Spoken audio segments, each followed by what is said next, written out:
bienvenido a nuestro podcast Relatos de una Vida. Hoy estamos con Alberto Mario Rincón, una persona muy interesante que nos va a contar de su experiencia profesional y su experiencia con fusiones y adquisiciones. Hola Alberto, ¿cómo estás? ¿Qué tal, Simón? ¿Cómo va todo? Gracias por invitarme a tu podcast. Todo súper bien, gracias por aceptar esta invitación. ¿Dónde te encuentras el día de hoy?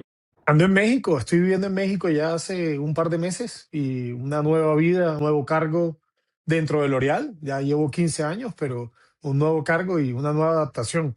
Forma parte del liderazgo adaptativo. Qué bien, ¿y dónde estabas antes? En Bogotá, toda mi vida duré en Bogotá y estuve en Bogotá con L'Oréal 15 años, perdón, 10 años, y ahora estoy en México con ellos. ¿Y cómo ha sido ese proceso de adaptación a la ciudad? ¿Estás en Ciudad de México? Ciudad de México me ha parecido espectacular, tremenda ciudad. Aquí se quejan mucho del tráfico, pero yo me tiraba de mi casa en San Simón a la oficina en la 127, hora y media, hora y cuarto. Acá de la casa en Polanco a la oficina me demoro 25 minutos. Estoy feliz con el tráfico. Y es No, qué chévere. una ciudad con una oferta gastronómica y cultural increíble. Y además México también tiene un espacio muy chévere de turismo. Es muy fácil viajar, tienes cosas muy cerca, con excelentes carreteras. Y la verdad es una ciudad turística, es un país volcado hacia el turismo. Entonces, además son supremamente amables, serviciales y te reciben bastante bien, la verdad. Y estoy viviendo acá solo con mi esposa porque mis hijos se quedaron en Bogotá y estamos como recién casados, pero con alguito de platica. O sea, estar recién casado está sin plata. Nosotros por lo menos tenemos alguito para ir a comer y a pasear. Entonces, estamos pasando la mundial. Eso está muy bien. En Ciudad de México se necesita platica. Sí, sí, porque no es barato.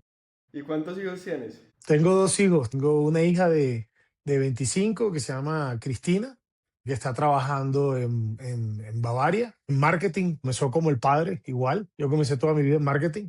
Y como la mamá también. La mamá también comenzó en marketing toda la vida. Y mi hijo Juan Camilo, que está trabajando en Terpel y también está en marketing. Así que la vena le llegó por todos lados y estudiaron administración de empresas y una familia maravillosa, muy orgulloso y muy feliz de mi familia, la razón de ser. Qué bien, espectacular. Y esas empresas son de primera. Sí, están aprendiendo en tremendas empresas, empresas que no solamente tienen tremendos negocios, marcas, etcétera, sino que también se preocupan por los seres humanos. Y yo creo que eso es fundamental en una empresa, que una empresa tenga ese componente humano dentro de su propuesta de valor, dentro de su cultura. Así es, así es.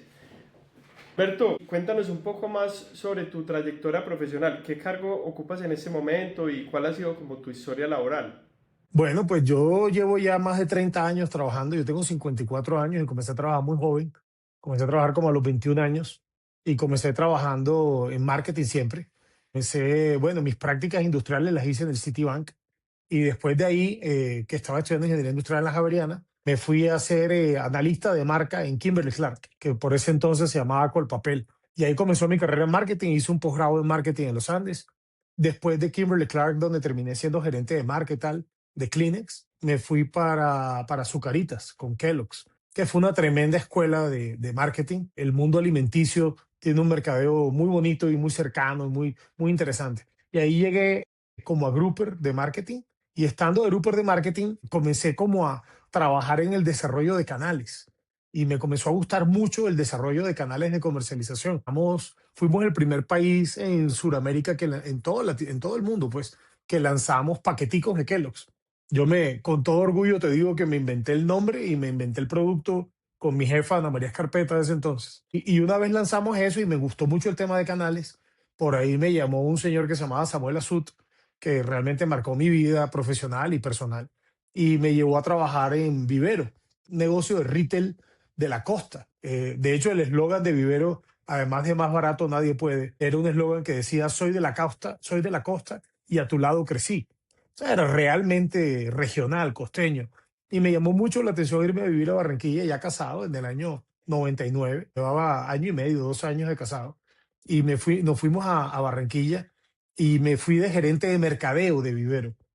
Y fue muy interesante porque pasar al otro lado de la mesa, el marketing no es lo mismo. Entonces, la anécdota que siempre he hecho es que la primera campaña que hice en Vivero fue una campaña del Día del Padre. Entonces, yo calculé cuántos, en ese entonces, los TRPs era la forma en que tú invertías en una campaña. Y yo calculé cuántos TRPs teníamos que invertir e invertí los TRPs Y cuando llegó el sábado del Día del Padre, el sábado antes del Día del Padre, que es importantísimo, yo no saqué aviso de prensa en el Heraldo, ni en el Universal, ni en ningún lado. Y llega Sami Asud y me dice, abre el periódico y me dice, ¿y el aviso? Y le digo, no, pues que ya llegamos a los TRPs. No, tú no has entendido el retail todavía. El retail es otro mundo. El retail tiene una dinámica muy diferente y esa dinámica pues se me impregnó y mucho de lo que soy yo hoy en día tiene que ver con lo que aprendí de retail. Ese dinamismo, ese negocio con estrategia a largo plazo, pero con seguimiento a corto plazo, etcétera. De hecho, en Vivero, después hubo la fusión de lo que vamos a hablar después con Carulla Vivero y comenzó todo el crecimiento de Carulla Vivero y de Vivero me pasé de mercadeo a director del formato, o sea, a manejar como un mini gerente general todo el negocio de Vivero. Y ahí me tocó aprender de todo, pero de todo, de todo. Y luego pasé otra vez a mercadeo, pero ya de Carulla a Vivero. Y luego en mercadeo pasé a compras y luego a vicepresidente comercial. Y ahí estuve como 11 años hasta cuando nos compró el Éxito. Y con el Éxito estuve un año con ellos en el Palme entregando la compañía, etcétera. Y decidí no seguir con el Éxito. Aquí públicamente, creo que primera vez lo voy a decir, uno de los grandes arrepentimientos profesionales que tuve en mi vida de no seguir con el Éxito. El Éxito es una tremenda empresa. Y en ese entonces me habían ofrecido, yo era ya vicepresidente comercial de Carulla Vivero y me habían ofrecido irme de vicepresidente de mercado del Éxito. Y decidí no aceptarlo y yo creo que todavía me estoy arrepintiendo de eso. Gracias a Dios la vida me ha tratado bien personal y profesionalmente, pero fue una decisión de la que creo que no tomé la buena decisión. Y luego me fui a Bavaria. En Bavaria estuve como 9 meses, 10 meses, no más que eso, y con un señor espectacular que se llamaba Karl Lippert. Y de Bavaria yo siempre había querido ser gerente general. Y logré en el año 2008 que un señor que se llama Francisco Díaz, que trabajaba en Corona, en la organización Corona, me ofreciera irme de gerente general de los almacenes Corona. Y para mí eso era como un sueño hecho realidad, porque yo hice toda la carrera en retail y yo decidí ser generalista. Y en el 2008, por primera vez, tuve el cargo de gerente general. Y desde entonces he sido gerente general de diferentes empresas o presidente o como lo quieras llamar, donde he estado luego de Corona, de Almacenes Corona, me fui a una empresa de venta directa y me expatrié en Costa Rica, una empresa peruana que se llama Belcorp. Ahí aprendí del negocio de belleza, pero sobre todo aprendí del negocio de door to door, que el negocio de door to door es una maravilla, es un negocio, es otro mundo, es otra cosa completamente diferente. Y ahí llego a L'Oreal y en L'Oreal entró en el 2015, ya voy para 11 años. Entré, L'Oreal iba a comprar una marca local que se llamaba Vogue y entré a manejar la marca Vogue, a lanzar la marca Vogue en toda Latinoamérica, a hacer de la marca Vogue una marca, porque realmente no era tan marca, era más bien un producto con un nombre, y lo convertimos en una marca, y a preparar la integración de Vogue con L'Oreal. Así que yo sabía que entraba y que mi puesto se acababa a los 2 años o al año y medio. Y logramos integrar la compañía y me nombraron presidente de L'Oreal Colombia, incluyendo a Vogue. Luego me dieron L'Oreal Perú, entonces fui presidente de L'Oreal Colombia y de L'Oreal Perú al mismo tiempo, en plena pandemia. Y luego creamos un clúster que fue una cosa espectacular, que es el clúster de Centroamérica y región andina, donde juntamos Colombia, Perú y el negocio de Centroamérica, que manejaba 10 países. Entonces, en total, el clúster terminamos manejando 12 países en Latinoamérica, un negocio de cerca de 209 millones de personas posibles como consumidores. Así que te podrás imaginar el tamaño de mercado tan interesante, un mercado cercano a los 5 billones de euros de belleza y donde no éramos los líderes del mercado y hemos ido ganando poco a poco escalones y ya estamos cerca de ser los líderes, así que muy orgulloso de ese trabajo. Y en el septiembre del año pasado me dicen, bueno, usted ha sido un gerente general muy exitoso y tal, un country manager, ahora necesitamos que se vaya a montar un proyecto de transformación en toda Latinoamérica. Y eso es como que tú estás jugando fútbol y te pasan a jugar béisbol. Una cosa completamente diferente.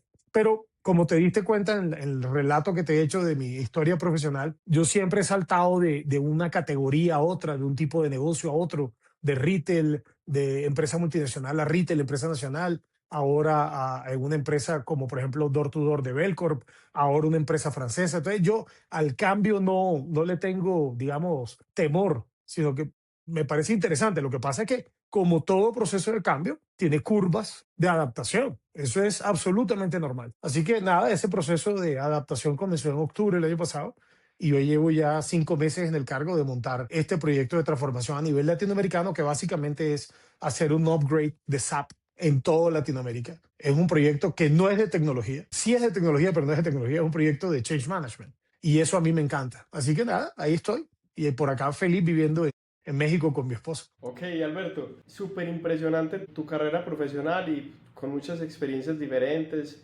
muy, muy interesante. En ese trabajo están aprovechando la inteligencia artificial en ese proceso que estás haciendo. Sí, claro, pero en este y en muchos más. Mira, L'Oreal se autodenominó hace 10 años como una Beauty Tech Company. Y cuando dijimos que éramos una Beauty Tech Company es porque creemos firmemente que la tecnología forma parte integral del concepto de belleza. Entonces, utilizamos la tecnología y la inteligencia artificial, pero también usamos realidad aumentada, etcétera, en diferentes frentes. Un frente es cómo hacemos que el trabajo de nuestra gente sea menos pesado a través de la inteligencia artificial y la tecnología. Entonces, por ejemplo, le metemos inteligencia artificial al diseño de campañas, le metemos inteligencia artificial al diseño de planes de marketing, le metemos inteligencia artificial al diseño de procesos. A los procesos establecidos le ponemos inteligencia artificial encima y lo hace más rápido. L'Oreal en vez de ChatGPT tiene L'Oreal GPT, porque pues obviamente todo el tema de confidencialidad de la información. Y tenemos de los 4.000 científicos que tenemos en L'Oreal hoy en día trabajando con nosotros, más de la mitad de ellos son científicos en tecnología. O sea, cuando te digo que es un beauty tech, es beauty tech de verdad, verdad. Y comenzamos a invertir en empresas de tecnología también. Por ejemplo, compramos una empresa en Canadá ya hace unos cuantos años que se llama Modiface, una empresa que trabaja en realidad aumentada para poder hacer prueba de producto a través del celular. Te podrás imaginar lo importante que fue eso en la pandemia. Entonces, trabajamos en tecnología con nuestra gente para reducir su carga de trabajo, para que su trabajo sea más eficiente. Trabajamos en tecnología con el consumidor, haciendo que el consumidor compre de manera más fácil, desde cross-sellings que te propongo cuando entras a la página web, hasta un agente de IA que te permite asesorarte cuando vas, por ejemplo, para un prom. Voy para un prom esta noche, mi pelo es color rubio y esta es mi facción de cara. Te tomas la foto, entras en contacto con el agente y el agente te propone qué maquillaje deberías utilizar, si deberías o no tratar algún color en tu pelo. Y de hecho, con el maquillaje que vas a utilizar y el color de pelo, etcétera, te propone por qué no te vistes de esta manera. O sea, te imagínate hasta dónde puede llegar la asesoría que a través de inteligencia artificial podemos prestar. Eso se llama Beauty Genius, by the way, de L'Oréal París. Y lo otro que trabajamos es en inteligencia artificial y en tecnología en el relacionamiento con nuestros clientes, no con los consumidores solamente, sino también con los clientes. Entonces, el tema de inteligencia artificial está metida de cabeza en L'Oréal en todos lados y, por supuesto, el proyecto que yo estoy hoy en día liderando tiene muchos componentes de inteligencia artificial también. Qué chévere, qué chévere. La inteligencia artificial está avanzando a una velocidad increíble. Yo la sigo mucho porque me encanta analizar todas las empresas que producen el hardware, que están cotizadas en la bolsa y todo lo que está generando en la industria del software, etcétera. Es bien interesante. No, y además hay que tener en cuenta que en inteligencia artificial estamos en el kindergarten. Ni siquiera hemos llegado a la preparatoria o al middle school. No hemos llegado por ahí. Mucho menos a la universidad. Esto es kindergarten. Imagínate todo lo que viene hacia adelante. Entonces, el tema de inteligencia artificial es un tema que uno, como ejecutivo, no importa la edad que tienes que embrace y traerla hacia ti y entenderla.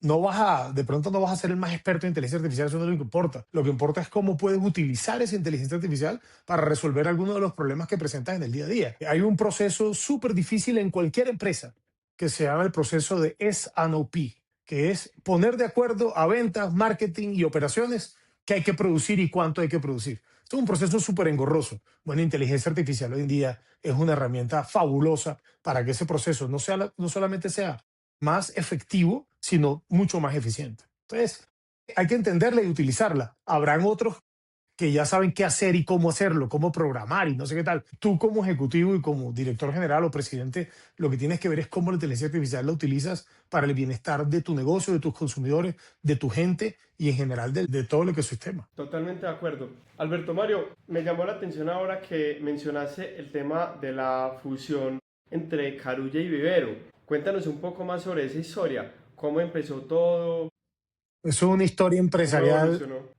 Es una historia empresarial espectacular. Por ahí Samuel Azud hizo un libro de su padre que se llama El vivero de Don Alberto. Que en paz descanse Don Alberto Azud, que es uno de mis grandes mentores y una de las personas que más quiero yo en la vida. Y echa un poco el cuento de la integración entre Carulla y Vivero y cómo funcionó.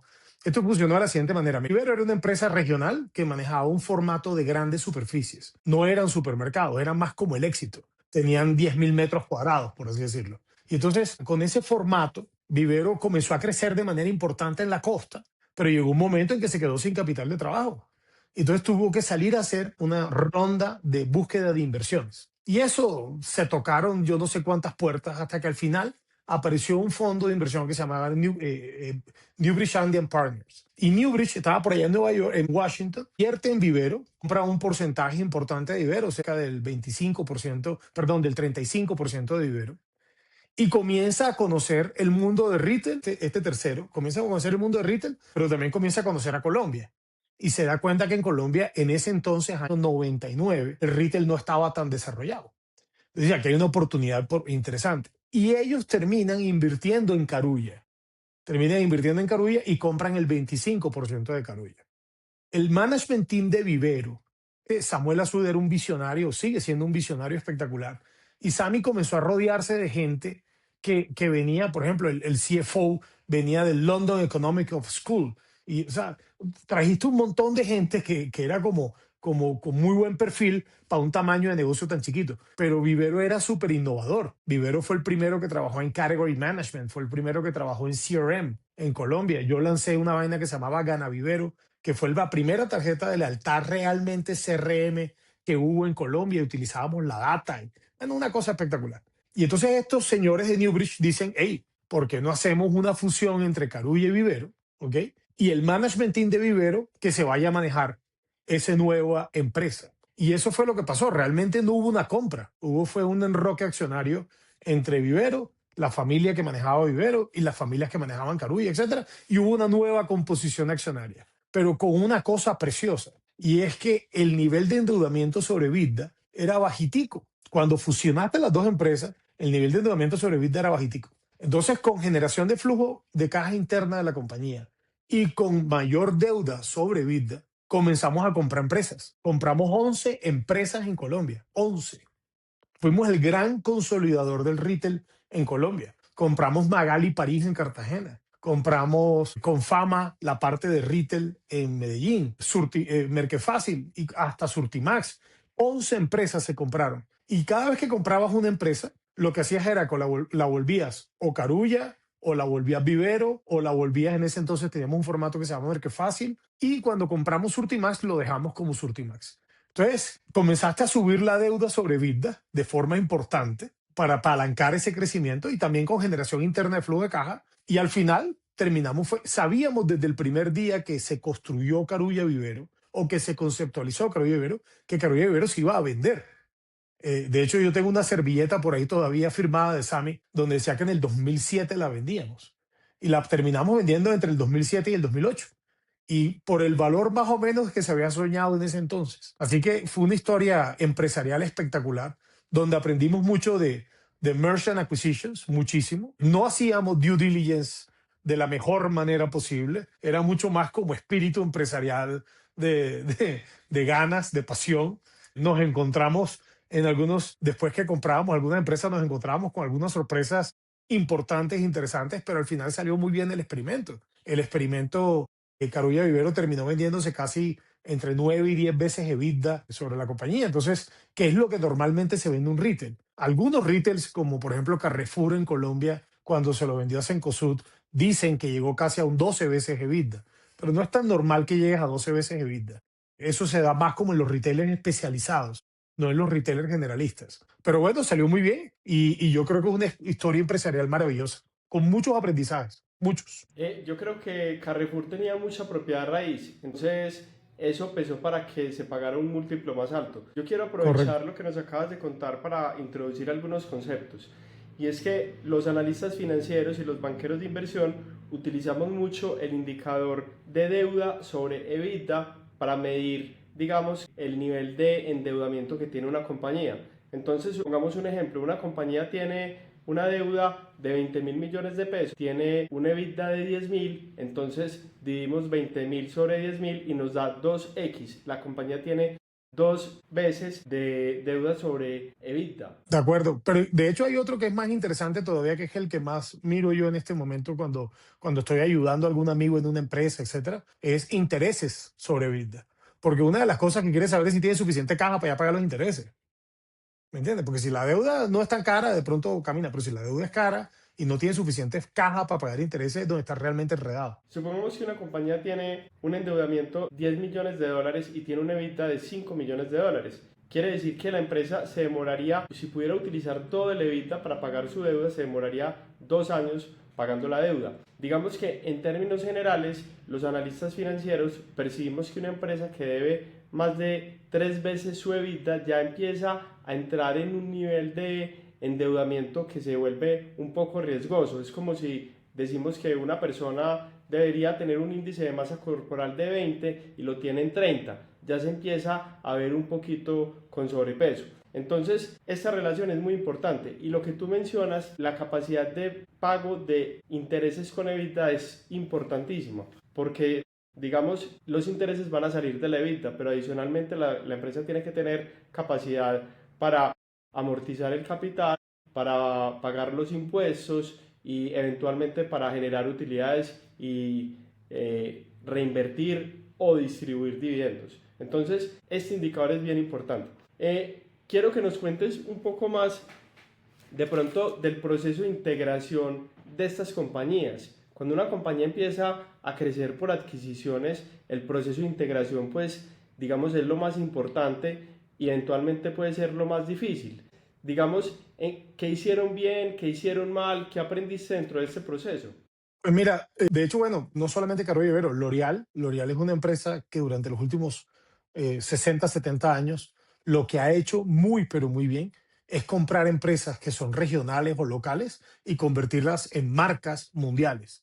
Y eso también es un proceso de integración. Te podría decir que desde el punto de vista de integración, uno siempre piensa como la parte hard, dura de la integración. La parte dura de la integración es cómo integramos los sistemas, cómo integramos los inventarios, cómo integramos la red de logística, etcétera. Eso es una cosa muy importante, pero igualmente importante, hay dos componentes más que son supremamente importantes. La segunda parte, componente importante de una integración, tiene que ver con el sentido estratégico de la integración. ¿Para qué compras? ¿Para qué te integras? ¿Para qué haces esa adquisición? ¿Qué te va a dar que no tienes hoy en día? Por ejemplo, cuando nosotros compramos con Fama obviamente nos dio los puntos de venta en Medellín que Carulla no tenía. Perfecto. Pero además nos dio un conocimiento de droguería, de farmacia, que Carulla no tenía y jamás había tenido. Entonces, también las integraciones traen esa parte de complementariedad a la compañía. Bien sea porque te trae activos, porque te trae nuevos puntos de venta, te trae una nueva marca, pero también porque te trae conocimiento. Y el tercer frente muy, muy importante es la cultura. Y de eso no se habla tanto. Cuando tú haces una integración, la parte cultural de la integración es fundamental, porque al final la nueva compañía va a ser una amalgama de esas culturas. La cultura, por ejemplo, cuando Vogue se integra con L'Oreal. La cultura que tenía L'Oreal Colombia, un 80% es la cultura de L'Oreal Mundial, pero un 20% es la cultura que surgió de L'Oreal Colombia con Vogue.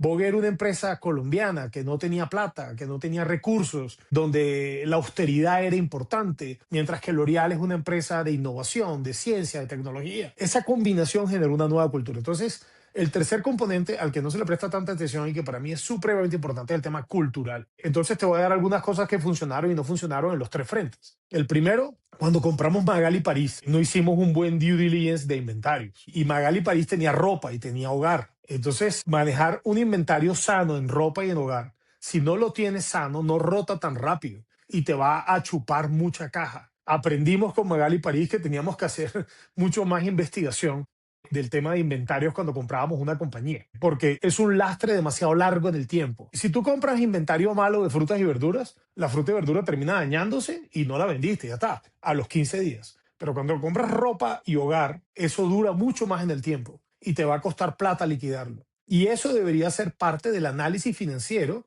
de cuánto vale la compañía. La compañía no solamente cuánto valen los activos que tú ves como el edificio, etcétera, sino también la calidad de los inventarios. Ese fue el primer aprendizaje que tuvimos. En la parte de qué aporta la compañía a la otra compañía que la compra, nosotros cometimos un error garrafal con Surtimax. Surtimax era una empresa espectacular que nosotros fue la última que compramos en todo este proceso de las 11 empresas que compramos. Y no respetamos lo que habíamos comprado. Nosotros habíamos comprado un modelo de negocio. nosotros pensamos que habíamos comprado era unos puntos de venta, cuando realmente lo que habíamos comprado era un modelo de negocio. Un modelo de negocio que después, por ejemplo, en Brasil hay una empresa que se llamaba Atacadao, es muy bueno en ese modelo de negocio, que es un modelo de negocio de cash and carry. Y nosotros nunca entendimos eso como empleados, como empresa. Y fuimos a destruir ese modelo de negocio para poner nuestro modelo de negocio en el cascarón de Surtimax, en los puntos de venta de Surtimax. Fracaso, fracaso. Lo compramos vendiendo 100, lo entregamos vendiendo 50. Súper mal, porque no respetamos lo que compramos. Y en tercero, en cultura, la cultura de Carulla y Vivero fue muy interesante porque era Vivero, que era de la costa, era regional, mientras que Carulla era centralizado, era de Bogotá. Yo me acuerdo de una discusión eterna que tuvimos, que por qué no podíamos vender mango verde en Carulla. O sea, imagínate un costeño que no pueda vender mango verde. No, mango verde es de las cosas que más venden en la costa. Y era porque Carulla tenía un sentido de calidad que al estar mango verde no estaba bueno en calidad. O sea, no estaba listo para ser vendido.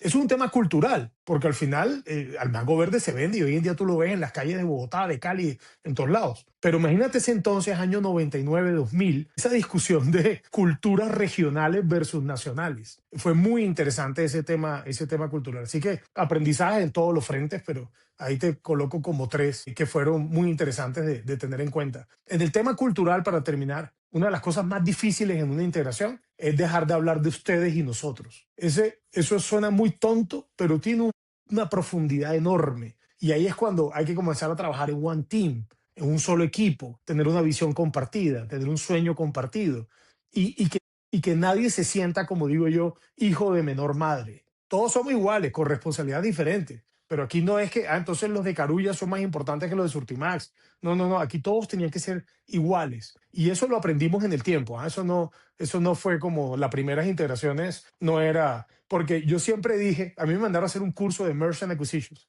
y hablamos del tema cultural en el curso. Y yo decía, pero eso no es tan difícil. Uno compra a la otra empresa y no pasa nada, hasta que nos compró Éxito. Y entonces cuando te compra otro, tú te das cuenta que, bueno, el tema cultural como que sí es importante.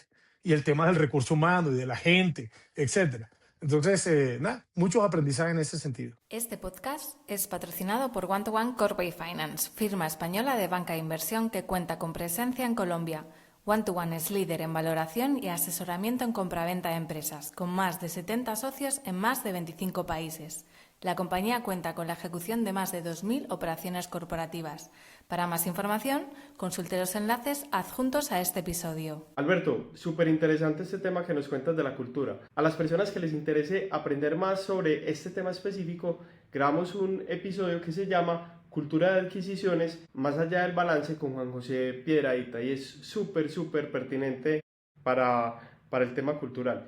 Yo quiero, digamos, resaltar algunos puntos de los que tú nos acabas de mencionar, y es que es muy importante dentro de los procesos de negociación establecer el tema del capital de trabajo con el cual se espera recibir la compra. Entonces nosotros, dentro de nuestros procesos de adquirir compañías, porque nosotros asesoramos muchos procesos de compra de empresas, es una de nuestras especialidades, y nosotros digamos que valoramos la compañía y cuando enviamos una oferta establecemos unos niveles mínimos con los cuales se debe entregar la compañía, de inventario, de cuentas por cobrar, de cuentas por pagar y en algunos casos de efectivo, ¿cierto?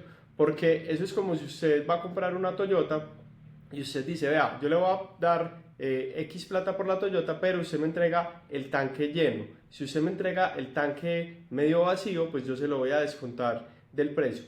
Y eso es muy importante saberlo negociar, porque digamos que si no está bien establecido dentro de la oferta, dentro del contrato, se puede prestar para que algunos vendedores avispados pues traten de sacar provecho, por ejemplo, liquidando inventarios, haciendo promociones, dándole digamos que promociones de pronto pago a los clientes para tratar de entregar la compañía con el menor capital de trabajo posible.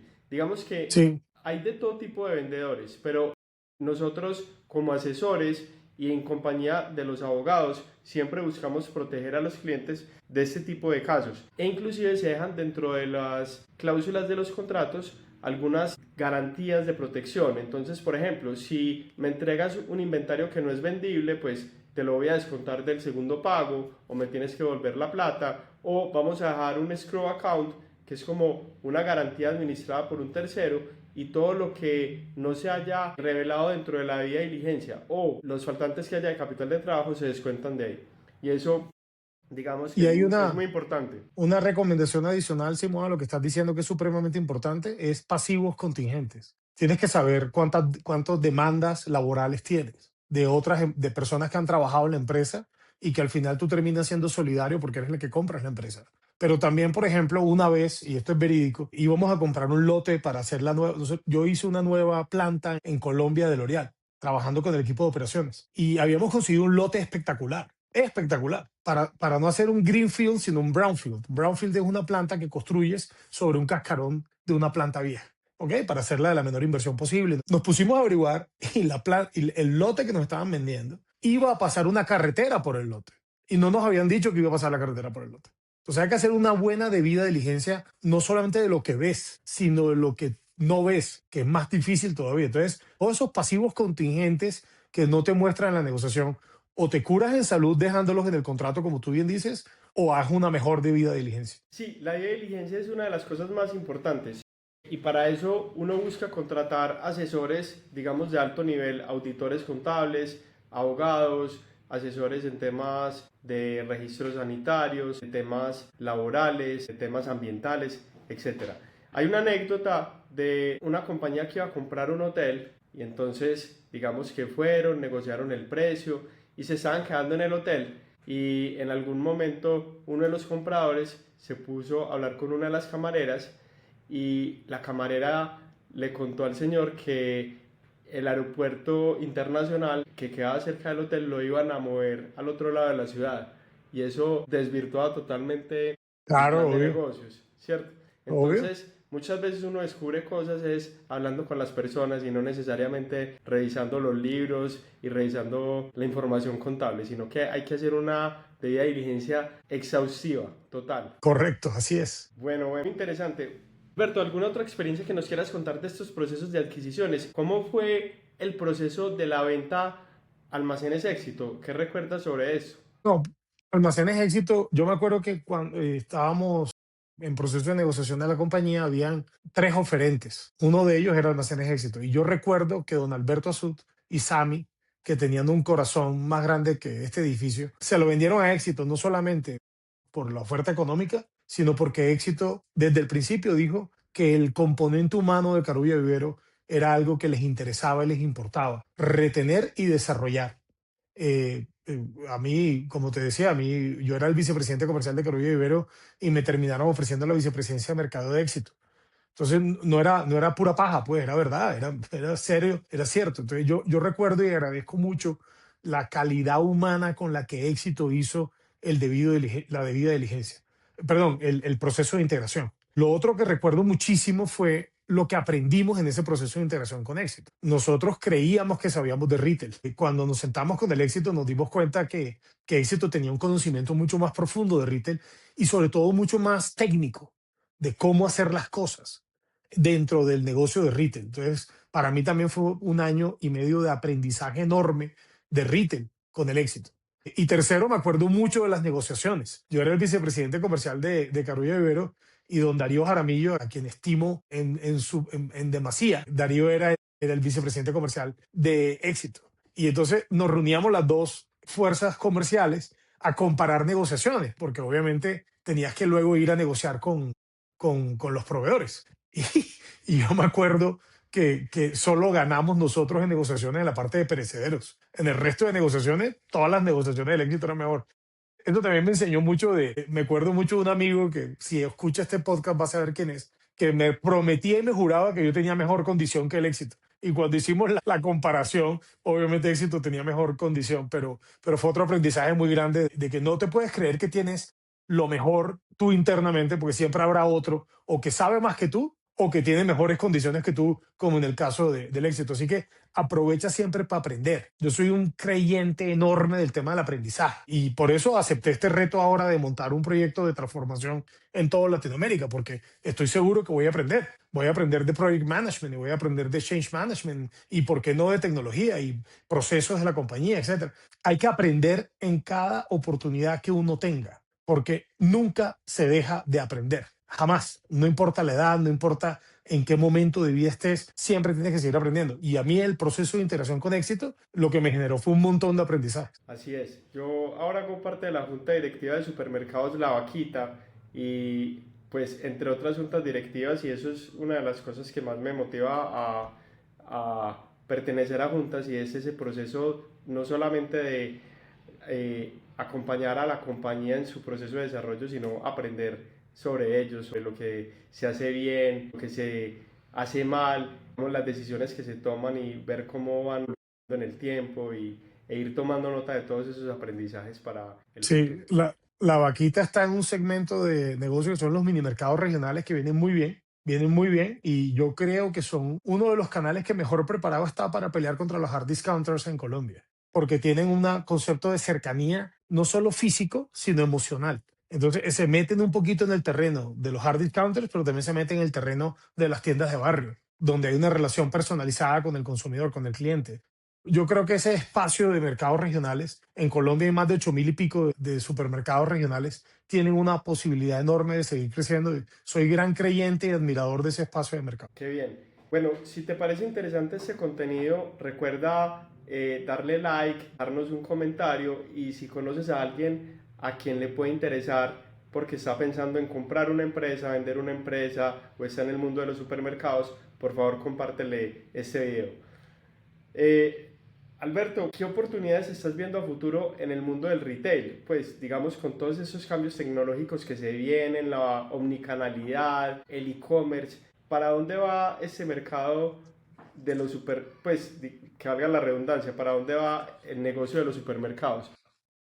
Pues mira, lo que pasa es que el negocio de los supermercados cambió demasiado. Hay una realidad que cambió todo el panorama en Colombia y en Latinoamérica, que son los hard discounters. Los hard discounters fragmentaron la compra. Al fragmentar la compra, conceptos como el del éxito, tú que se ve que eres de Medellín, no solamente por el acento, sino por las gafas rojas esas que tienes, eres hincha del Deportivo Independiente de Medellín, se cambió el concepto. Entonces el éxito, cuando en mi época el éxito en el año 99-2000 tenía un concepto de todo en un solo lugar. Eso dejó de ser relevante porque yo como consumidor estoy dispuesto a fragmentar la compra. Entonces las misiones de compra se fragmentaron y la cantidad de puntos de venta que visito para terminar de comprar lo que necesito de mi hogar o de la persona se incrementaron. Entonces ahí hay una oportunidad preciosa. Es un reto para las grandes superficies como el Éxito, como Cencosud, etcétera, pero es una oportunidad enorme, no solamente para ellos también, sino para el resto de comerciantes. Entonces tiene la categoría en la que yo estoy, que es la de belleza,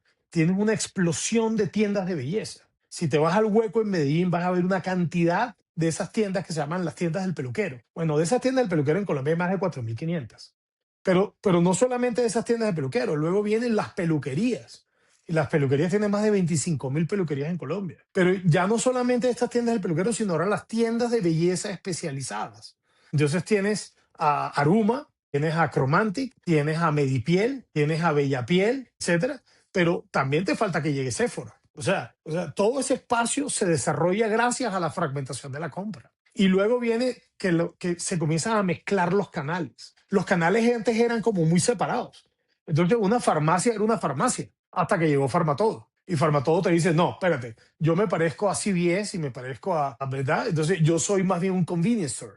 Pero ese convenience store muy focalizado en mujeres. Entonces Farmatodo aprovecha ese concepto y hace un desarrollo del negocio de belleza como ningún otro. Tienes la fragmentación de canales, la fragmentación de las misiones de compra, porque hay una nueva realidad del mercado. Tienes la omnicanalidad, no solamente porque vas y visitas muchos puntos de venta, sino además porque tienes todo el tema digital del cual vamos a hablar ahora. Pero además tienes ese concepto de que los canales comienzan a mezclarse. Medipiel, por ejemplo. Medipiel, que es un caso espectacular, muy bien manejado, creado por unos dermatólogos y maravillosamente manejado por Ángela. Al principio vendía solo productos para la piel. Hoy en día es uno de los grandes jugadores de cuidado profesional del cabello. ¿Por qué? Porque comienzan a mezclarse los canales. Entonces esa es la otra tendencia que hay que aprovechar. No sé qué vende la vaquita, pero ampliar el portafolio de la vaquita es una posibilidad gracias a que el consumidor ya lo acepta. Antes no lo aceptaba, ¿ok? Bueno, y en hard disk, ahora hablamos de digital, pero el otro tema es que hard discounters, que ya hay más de 4.700 en Colombia solamente, que tienes el mismo fenómeno pasando en Ecuador con Tuti, lo tienes pasando en Perú con Más, lo tienes pasando en México con 3B. 3B es una cosa impresionante, tiene más de 4.000 puntos de venta allá en México. Es un fenómeno latinoamericano. Eso era un fenómeno europeo, como Europa del Este y no sé qué tal, con Aldi y tal. Eso se volvió ya un fenómeno latinoamericano. No han desarrollado todavía los hard discounters. O sea, para que te hagas una idea, la última cifra que vi de uno anda así como por 20 billones de pesos de facturación, ¿verdad? O un poquito más. No ha desarrollado todavía el negocio de perecederos, de una que otra fruta y verdura, vende una que otra carne, vende una que otra carne fría, pero no es su negocio todavía. Para que te hagas una idea, el negocio de perecederos en supermercados en Colombia es de la mitad del tamaño de abarrotes. O sea, es 50-50, 50-50. O sea que imagínate, vende 20 billones y no vende perecederos. Está comenzando apenas a vender perecederos. O sea que a De Uno y a Ara y a Ísimo les queda un camino todavía enorme por seguir. Lo que pasa es que para poder vender perecederos, pues ya los formatos no van a ser tan chiquitos, se van a comenzar a volver un poquito más grandes, como le ha pasado a Aldi en Europa y en Estados Unidos, etcétera. Y el tema digital es una oportunidad preciosa, porque tienes los e-commerce de los e-retailers, como farmatodo.com, éxito.com, etcétera, que son importantes, pero luego vienen los pure players. Y los pure players, yo ahora que vivo aquí en México, aquí llega Mercado Libre a mi casa todos los días, juego. Todos los días vende algo de Mercado Libre en mi casa. Entregan AMPM. Entonces, Mercado Libre que tú conoces en Colombia está apenas comenzando, tranquilo. Eso va a llegar a ser lo que es en México, en Argentina y en Brasil. O sea que el concepto de pure players todavía le falta mucho. Amazon, el último dato que vi es el siguiente. Mercado Libre tenía como 40 millones de visitas al mes. No únicas, sino 40 millones de visitas. En Colombia, Amazon, sin tener operación en Colombia, tenía como 30 millones de visitas. Sin tener operación en Colombia. Ahora imagínate cuando monten la operación, que algún día la van a montar. Entonces, Pure Players es otro que todavía no ha explotado en Colombia. Ahí eso está en pañales y va a seguir creciendo de manera importante. Luego tienes que en Colombia hay un fenómeno que después se irrigó al resto de países, pero no tanto como en Colombia, que es Rappi. La gente no entiende porque la generación mía piensa que está comprando por domicilio. Realmente estás haciendo e-commerce. Lo que pasa es que lo estás haciendo un last mile delivery.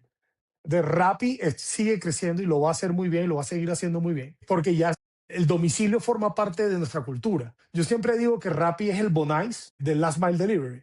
¿Qué hizo Bonais de Koala? Convirtió el boli que comíamos tú y yo en la calle o hacías en la casa en algo industrializado, ¿te acuerdas? Bueno, pues Rappi hizo que el domicilio se industrializara y se digitalizara. Entonces no va en contra de la cultura, va a favor de la cultura. Todo lo que vaya en línea con la cultura se dispara. En venta siempre pasa lo mismo. Rappi es el otro fenómeno. Y falta un fenómeno que apenas está comenzando, que es todo el tema de ventas por redes sociales, que es la venta de Instagram, etcétera. Pero, por ejemplo, TikTok Shop no está en Colombia. TikTok Shop en China, para nosotros, presenta un porcentaje de cifra muy importante, muy importante. Ya está TikTok Shop en Estados Unidos, ya está en México, no sé en cuánto tiempo llegará a Colombia, pero todo el tema de venta por redes sociales y vuelve y juega, todo evoluciona. De pronto tú eres muy joven para acordarte, pero había una señora que se llamaba la reina de la televenta, que se llamaba Vanessa Navarro. Ella era la reina de la televenta y vendía por televisión. Bueno, eso es lo mismo que hacen los TikTokers que hacen TikTok Shop. Hacen toda una producción, venden en vivo y en directo, y eso genera una venta absolutamente, por lo menos en el negocio de belleza, increíble. Y por último, tienes el modelo de venta que se llama venta directa, que en Colombia no es un modelo de venta despreciable. En Colombia se estima que hay más de 1,5 millones de señoras vendiendo cada mes, entre Novaventa, Belcor, Natura, algunas se mezclan, tienen como 4.5 catálogos en promedio cada una, pero al final, estás vendiendo galletas por door to door, ¿no? Novaventa vende galletas por door to door, vende helado, vende carne fría, lo que antes era como impensable. Entonces, el door to door es otro canal que va a seguir creciendo de manera importante. Ya no crece a la misma velocidad que antes, pero no es un canal que vaya a morirse, porque al igual que las tiendas de barrio, el door to door tiene un componente social muy importante, de solidaridad, de agradecimiento. Tú vienes a mi casa y tú eres la que cuidas los niños cuando yo me voy al trabajo y tú los cuidas en el barrio y tú comienzas a vender por door to door, pues si iba a comprar galleta, te lo compro a ti, no se lo compro al éxito. Entonces hay un tema de solidaridad importante. Y el otro que es el canal que hubo un señor, también debe ser muy joven para eso, pero hubo un señor que llegó en el año 1997, cuando abrió Macro en Colombia. Y el señor en una charla dijo, las tiendas de barrio se van a acabar. Las tiendas de barrio no se van a acabar porque las tiendas de barrio son un tejido social. Son un negocio, por supuesto, pero son un tejido social. Entonces puede ser que ya no sean tan importantes como antes por el desarrollo de uno, por el desarrollo de las minimercados, etcétera.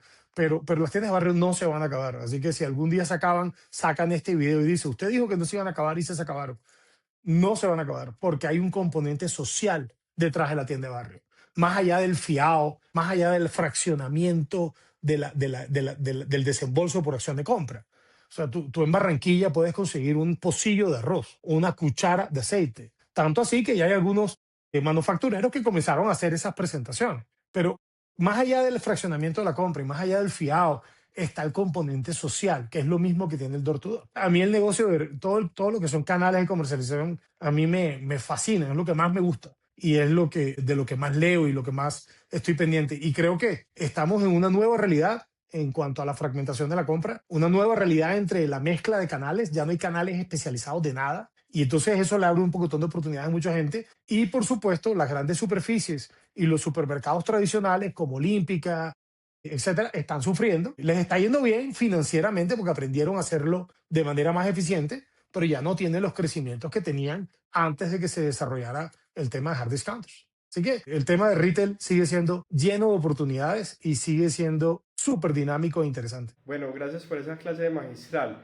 Lo de las gafas no es porque sea hincha del Deportivo Independiente de Medellín, sino porque bloquean la luz azul. Cuando uno ya tiene 40 y pico de años, es muy importante dormir bien, entonces hay que tener, digamos que, una lista de factores para evitar levantarse muy temprano.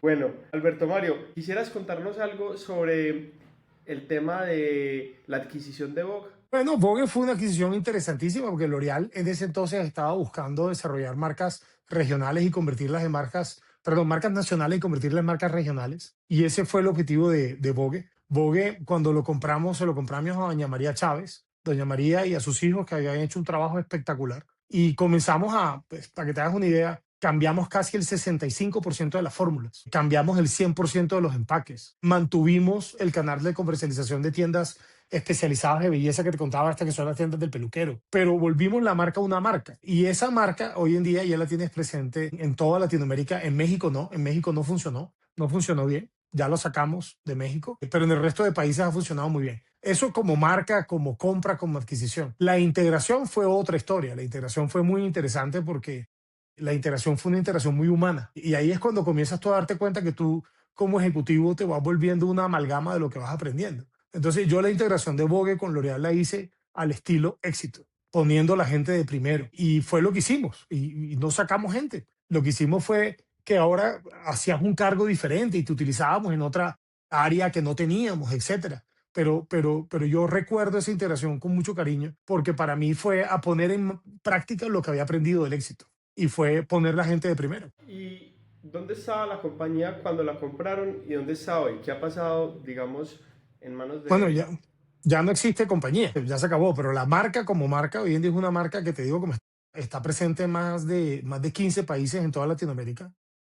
Factura, la marca puede estar facturando hoy en día 6 veces más de lo que cuando la compramos. Le ha ido bien. Ahora, todavía tiene muchas oportunidades. Es una marca que complementa muy bien el portafolio de L'Oréal, porque L'Oréal tiene como diferentes segmentos de precios en cada una de sus marcas. Entonces arriba tienes a Lancôme en maquillaje, que no sé, una pestañina, pues te podrás imaginar cuánto cuesta, y tienes a Vogue en la parte de abajo de la pirámide, llegando a estrato 3, llegando a estrato 4 con precios mucho más asequibles.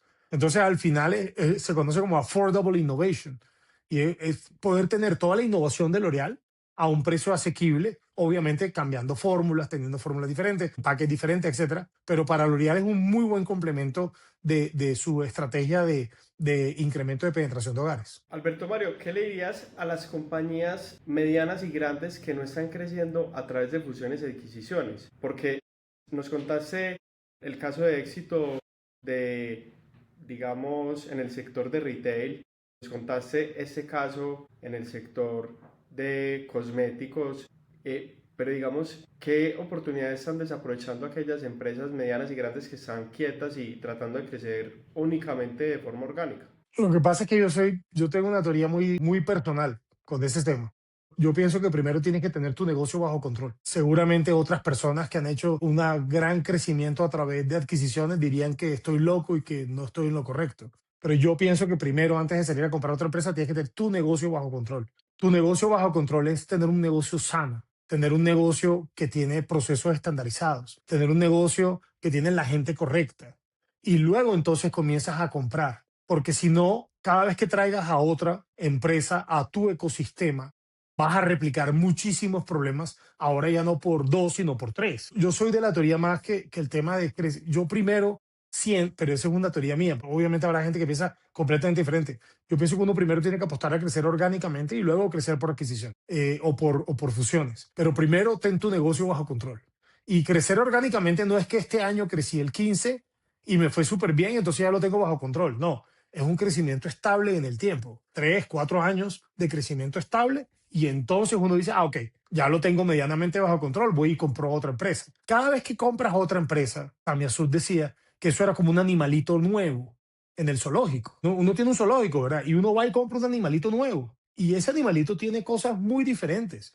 Desde los sistemas, la cultura, la gente, la relación con los proveedores, la relación con los clientes. Cada cosa es diferente. Entonces, imagínate tú tener tu negocio no bajo control, no organizado, no creciendo y ponerte a comprar otras empresas. Terminas embolatado, enredado. Pero esa es mi forma de ver la vida, de negocio. Pero seguramente habrán otras personas que piensan muy diferente a eso. Muy bien. ¿Qué libro nos recomiendas el día de hoy? ¿Cuál ha sido un libro que te ha impactado fuertemente que todos deberíamos leer, todos los empresarios? Es que depende del momento de vida en el que estés. Cuando estaba en marketing por allá en Kellogg's en el año 96, leí uno que se llamaba La Guerra de la Mercadotecnia y me enseñó guerra de guerrillas y yo era feliz haciendo guerra de guerrillas en vivero. Entonces, depende del momento en que lo hayas leído, pero en este momento de vida mío, personal, tengo un par de libros que me leí hace poco. Uno se llama Hot Seat, que fue el tipo que reemplazó al presidente de General Electric, famosísimo, y cómo llegas a un nuevo cargo reemplazando a alguien tan importante y tan grande como Jack Welch. Entonces fue bien interesante. El otro libro que me leí es un diario de un CEO. Me pareció interesante. Este es un señor que va y entrevista a muchos CEOs. De hecho, ahí sigo el podcast y sigo su cuenta en TikTok y en Instagram. Y pasa entrevistando gente. Se llama Steve Barrett, un pelado como de 38 años, una cosa así. Es increíble. No sé cuántas empresas ha fundado y cuántas ha vendido. Pero entrevista a CEOs y vas aprendiendo de esas entrevistas. Entonces me gustó mucho ese diario de un CEO. Y el último que me leí es uno que se llama From Strength to Strength. Y es que cuando tienes un cambio de trabajo tan radical como el que acabo de tener yo, comienzas a cuestionarte cuáles son esas competencias que te trajeron a donde estás y cuáles son esas competencias que tienes que desarrollar para el futuro. Ya yo tengo 54 años, entonces a mí me quedan 8 años de empleado. Yo no quiero ser empleado el resto de mi vida. Yo 8 años más me jubilo y ya está. Pero sí quiero hacer algo que vaya muy alineado con mi propósito. Y mi propósito es ayudar. A mí me gusta mucho ayudar. Yo siempre he dicho que los cargos son prestados. Y lo único que tiene que hacer uno durante el cargo, yo tuve un cargo muy importante hasta septiembre y ahora tengo otro cargo muy importante, pero en otra consideración. Pero el que tuve hasta septiembre, no te imaginas a cuánta gente ayudé yo en hojas de vida, en ayudarlos a desarrollar su talento, en etcétera. Porque uno tiene que ayudar. Entonces este libro de From Strength to Strength te dice, ok, ¿cuál es el propósito? Y para ese propósito hacia futuro, hacia la segunda mitad de tu vida, porque una de las tendencias más importantes que ahora mismo es la longevidad. Tú y yo vamos a vivir 100 años o más. O sea, 54 ya no eres viejo. Estás apenas en la mitad. Que tienes que capacitarte y aprender para lo que viene de tu carrera profesional, pero que esté alineado con tu propósito. Entonces ese libro me gustó mucho, que es el de From Strength to Strength, de un autor que se llama Arthur Brooks. Y nada, estoy pensando como en los siguientes 50 años de mi vida. Yo les quiero recomendar hoy este libro. Este lo compré para un amigo al cual le ayudé a vender una compañía y ahora quiere adquirir más compañías. Es bien interesante, se llama How to Make a Few Billion Dollars. Y este libro se trata de cómo crecer, digamos, compañías apalancados por fondos de capital privado y con dinero de otras personas y aprovechando las fusiones y las adquisiciones para escalar esas empresas. Algo muy parecido a la historia de Carulla Vivero, que digamos con un fondo de capital privado, una fusión y unas adquisiciones posteriores, pues escalaron el negocio para después ser vendido. Y volviendo al tema de tu jubilación, yo no creo que seas capaz de jubilarte, yo creo que te vas a dedicar a hacer otras cosas, pero sin horario, a No, ayudar no, no. compañías, Cuando, a invertir en cuando, startups. no, cuando dije que me quedan 8 años de empleado, no de trabajo, Ah, olvídate. bueno, Yo sí, sin trabajo me vuelvo loco y vuelvo loca a mi esposa. No, no, no, no, no, no. como dicen por ahí, to retire is to expire. Es mejor. Sí, no, no, no, no, no, no, pero igual todo esto que pasó ahora con el salario mínimo legal vigente, el incremento de salario mínimo legal vigente del 23%, esto es una clase de recursos humanos y de manejo de estructuras salariales y de manejo de compensación fija y variable que ya nosotros hemos vivido en algún momento. Yo siempre le digo a las startups que les hace falta un calvo. O sea, sí, mucha pasión, mucha energía, muchas ganas, pero alguien tiene que tener experiencia de cómo salir adelante para dar plata. Y lo que tenemos nosotros, que nos llaman los seasoned executive, es que sabemos cómo hacerlo. Y por eso a mí el tema de mentoría y de juntas directivas y todo eso me llama muchísimo la atención. Qué bien, qué bien. ¿Cuál ha sido la mejor inversión que has hecho en tu vida? A mi familia, mi esposa. Esa es la única inversión. Y ahora, te puedo decir la peor inversión. La peor inversión es que cuando vendimos Carulla Vivero me entró una platica y me puse a invertirlo en bolsa, sin saber de la bolsa. No, eso me dolió en el alma. Ahí decidí que no vuelvo a invertir en algo que no conozca. Entonces ahora las inversiones que tengo de acciones las tengo en L'Oreal, porque sé lo que es L'Oreal y, mejor dicho, ahí la tengo, pero no, no, ya yo no. Entonces tengo amigos que hacen muy buenas inversiones en bolsa, corto, largo y tal. Me dicen, no, métete en eso. Y yo, no, no, no, no, no, no, yo no me vuelvo a meter en nada que no conozca. Y algún día invertiré en retail. Algún día me montaré así sea una tienda de barrio que venda empanadas. Algún día haré eso, que eso es lo que más sé. Buenísimo. Bueno, yo creo que tienes demasiadas experiencias para contar. Espero tenerte nuevamente en el podcast, de pronto hablando sobre algún otro tema. Y pues fue un gusto compartir este espacio contigo, aprender de tus experiencias, de tus historias. Veo que tienes una mente brillante, un conocimiento espectacular sobre el mundo de mercadeo, canales de distribución y retail. Muy interesante esta conversación. Muchas gracias, Simón. Un abrazo grande. Te cuidas. Un abrazo. Chao. Listo.